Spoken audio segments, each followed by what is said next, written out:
করার পর স্বামী যারা আছেন, এই দিনদার স্ত্রীর মাধ্যমে আপনাদের অধিকার প্রতিষ্ঠিত হওয়া সম্ভব।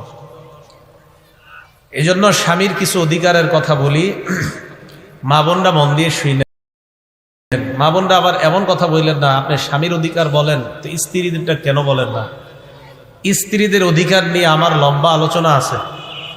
আপনারা ইলেকট্রনিক মিডিয়া যারা চালান সেখানে দেখবেন স্ত্রীদের অধিকার নিয়ে অনেক লম্বা লম্বা বয়ান আছে আমার, শুধু স্ত্রীর অধিকার নিয়ে। কিন্তু স্বামীর অধিকার নিয়ে আমার তেমন বয়ান নাই। স্ত্রীর অধিকার নিয়ে অনেকগুলো বয়ান আছে, তো আজকে একটু স্বামীর অধিকার নিয়ে কিছু বয়ান করি। স্বামীর এক নাম্বার অধিকার যেটা স্ত্রীর কাছে একজন স্বামী পাও না, তাআতুহু ফিল মা'রুফ। ন্যায়সঙ্গত যত কথা আছে, কর্ম আছে, সব ক্ষেত্রে একজন স্বামীর আনুগত্য করা হলো স্ত্রীর এক নাম্বার দায়িত্ব। ন্যায়সঙ্গত কোনো কথা, কোনো কর্মের ক্ষেত্রে একজন স্ত্রী তার স্বামীর আনুগত্য করা, এটা স্বামী তার স্ত্রীর কাছে পাওনা। স্ত্রী যদি ন্যায়সঙ্গত কোনো কথা বলে, কোনো কাজ বলে, এই ক্ষেত্রে স্বামী যদি বলে স্ত্রীর এই বিষয়গুলা পালন করাটা, এটা একজন স্বামী তার বিবির কাছে পাওনা।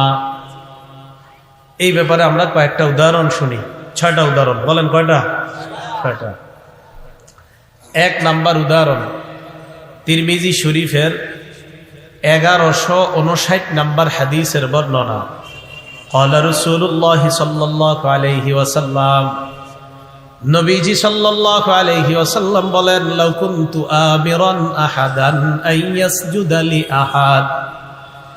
নবীজি বলেন, আমি যদি কোনো মানুষকে বলি, অন্য কোনো মানুষকে সিজদা করার জন্য যদি আমি আদেশ করতাম, আমি যদি কোনো মানুষকে আদেশ করতাম অন্য কোনো মানুষকে সিজদা করার জন্য, লা আমারতুল মারআতা আন তাসজুদা লি যাওজিহা, তাহলে স্ত্রীকে বলতাম তার স্বামীকে সিজদা করার জন্য।